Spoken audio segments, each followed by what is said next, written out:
that subtle spice, that ginger spice.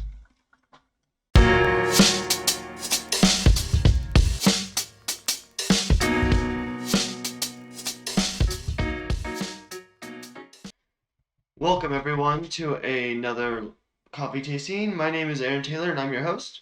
Today we are tasting another small lot coffee by the Starbucks Reserve. This one is called Ecuador Loja.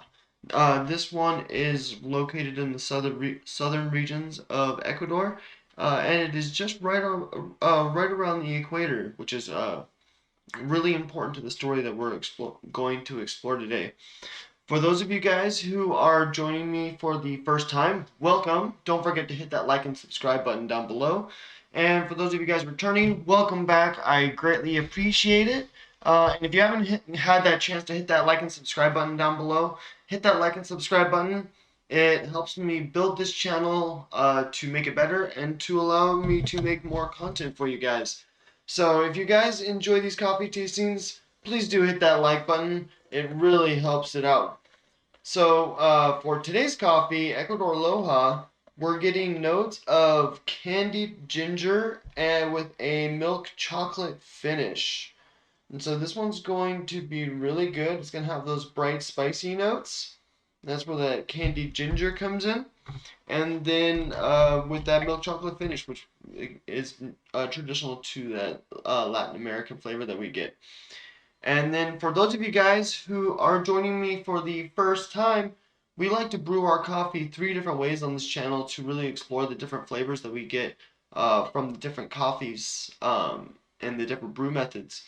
And so what's happening is we're getting different amounts of sediment, different amounts of oils that impact the flavor of the coffee. And so with the pour over, we're getting more of those bright citrusy flavors. And then with the French press, we're getting more of those sediments. And with those sediments, we're getting more of those milk chocolate flavors. So when you're brewing a pour over and a Chemex, you want to pour just a little bit of water on top. And then you want to let it bloom. And letting it bloom is very important because what's happening is all that air that's trapped in the grinds is rising to the surface. And when you have that rise to the surface, you're allowing the air to escape. If you pour all your water at once, what'll happen is all the air gets pushed to the bottom of the filter, and you end up with a a barrier blocking the brew process. And when you have a barrier that's slowing it down, you end up over brewing your coffee. And so it's very important to make sure that you let your coffee bloom. If you see those air bubbles rise right away, you know that it's bloomed. Sometimes you get like these really cool blooming effects where you get like a nice dome. And then once you get that, then you can just pour right over in the air just for like kind of like escapes as you pour the next batch of water. And so one way you can tell if you didn't let it bloom properly is if your coffee takes forever to brew. Proper pour over should take about 2.5 minutes to finish brewing for at least a 16-ounce cup of coffee. So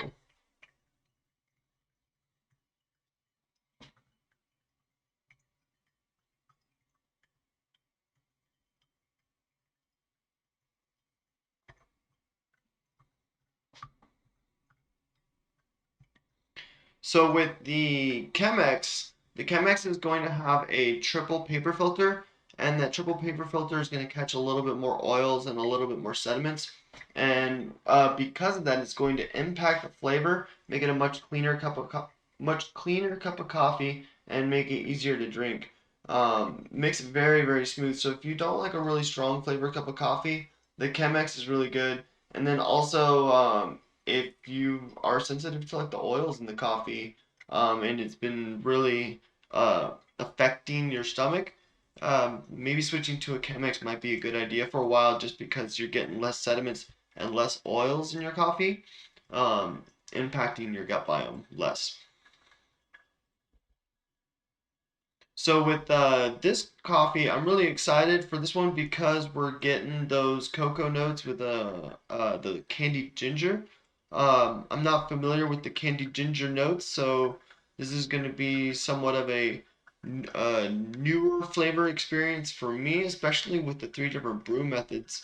Because we're typically used to getting the um, those bright citrusy notes or like those bright floral notes with the chocolate. But this one we're getting that subtle spice, that ginger spice.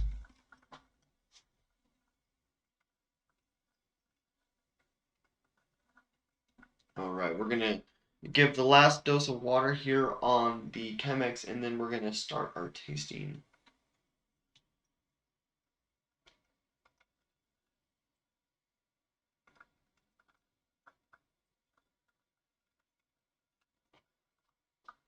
And so with the different brew methods, you guys, there really is no best brew method. It's whatever flavor you're looking for. If you're looking for a cup of coffee that brings out more of those bright citrusy notes, those bright spicy notes, whatever the bright notes are in the coffee, you definitely want to go for a pour over because you really get those bright notes that the coffee gets. So if it's like candied orange, lemon zest, um, in this case, spiced gin or candied ginger. And so with the pour over, we're really going to get those candied ginger notes. With the French press, we're going to get like a more of a balanced cup. Those cocoa notes are going to come forward and make it more of a balanced cup. And then with the Chemex, we're going to get a similar cup of coffee to the French press, but it's going to be much more tame in flavor because we're getting more of those sediments and more of those oils being filtered out. All right, so let's go ahead and taste the pour over while we wait for that Chemex to finish. So immediately when I smell the pour over, we're definitely getting those bright spicy notes with a little bit of that tame cocoa flavor coming right off. Very interesting scent.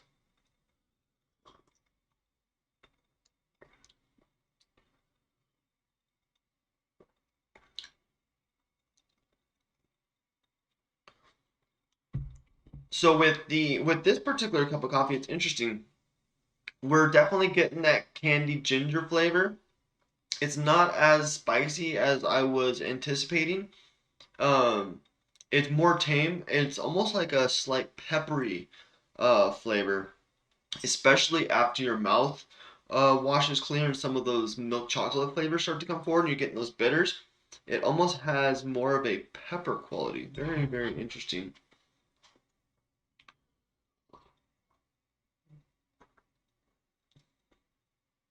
Yeah, you definitely get that subtle spice on bright notes on the sides of your tongue right at the beginning. Very, very subtle.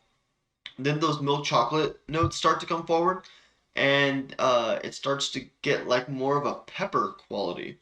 So I think this would be really good with a steak, just because of the flavor notes that we're getting. That would pair really well with like any kind of steak seasoning. That would pair well with that candied ginger flavor. All right, so let's plunge this guy.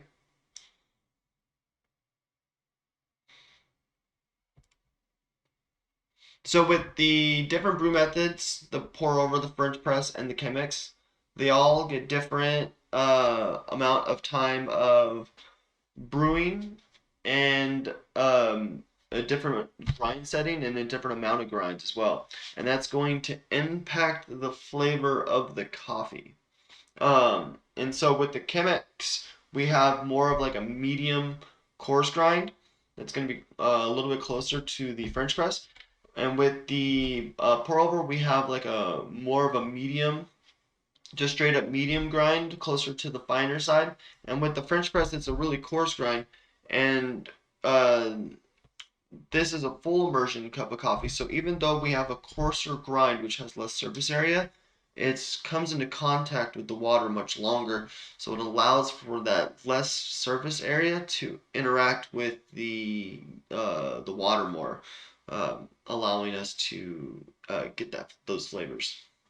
All right, so now we are going to taste the French press, and once we taste the French press, we are going to taste the Chemex, and that way we can really compare and contrast the two different brew methods.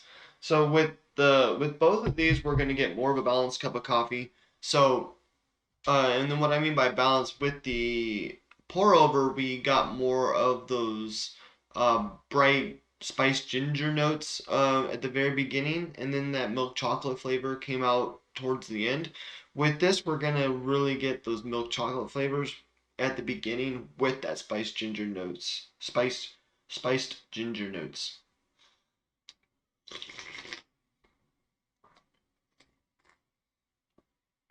Oh yeah, much smoother. We're definitely getting those candy ginger notes at the very beginning, but we're definitely getting a lot more of those milk chocolate notes as well. Very, very smooth. I like it a lot. It still gets that peppery flavor towards the end as we let our mouth wash away. So I think this would be like perfect for a dinner coffee. Any kind of dinner that you're having, I think the Ecuador Loja would be excellent if you're drinking coffee at dinner time. I know I would. I'll drink a cup of coffee and then take a nap, So,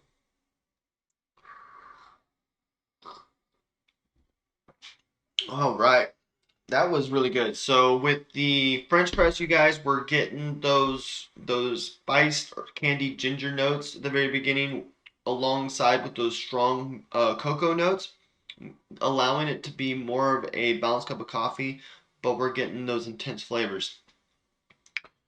And then now we're going to try the Chemex. The Chemex is going to be very similar to the French press, except for the fact that we're going to get a more subtle notes. If we're going to have same flavors, but they're not going to be as intense as they were on the French press.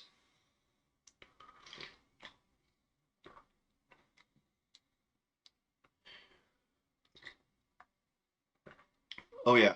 So this one's really nice. This is we're definitely not getting that peppery mouthfeel as much in the aftertaste, but we're still getting that subtle candied ginger spice at the very beginning with that milk chocolate finish, um, and it's very very smooth, especially on the Chemex. Really really good. So again, with the pour over, you guys, we're really getting those candied ginger notes at the very beginning, really brought forward, kind of spicy. And then afterwards, when you kind of get that palate wash away, we get that peppery mouthfeel, and it also comes alongside with like a dry mouth feeling. With the French press, we're not getting that dry mouth feeling, but we still get that peppery flavor after the palate washes away. And then with the Chemex, we're not getting that peppery mouth feeling, but we still get that smooth cup of coffee, and it's really, really pleasant. I like the Chemex a lot, especially on this cup of coffee.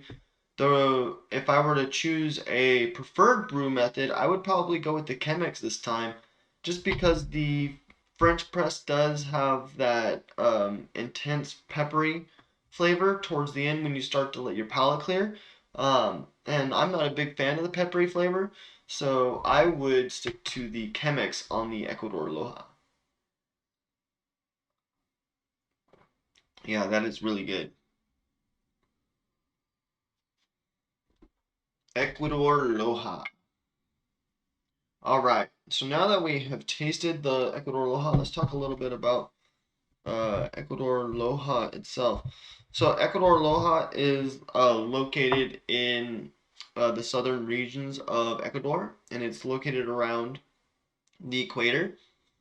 And because it's located on the equator, it makes for a perfect place to grow coffee. You have the right amount of sun, the right weather. It's a tropical region. Um, the perfect seasons as well. And then you also have like the volcanic soil and the lush flora all around, creating the perfect nitrogen rich soil to grow coffee. So that's what makes the Ecuador Loja so awesome, is the fact that its placement in the world makes it for the one of the best places to grow such an excellent, robust, flavored cup of coffee. And then we're going to learn a little bit about the city of Loja. Loja is in the is in the southern part of Ecuador and is known for the country's cultural capital for its music. So they have like this theater of music, and they have a clock tower where instruments are displayed at the base, and it's, let's see, what is it called? They call it the Torre del Reloj, and sorry you guys if I said that, yeah, absolutely horrible.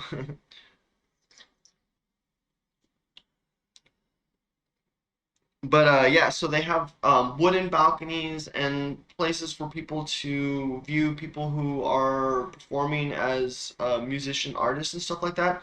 And so this city is known for its heavy music culture.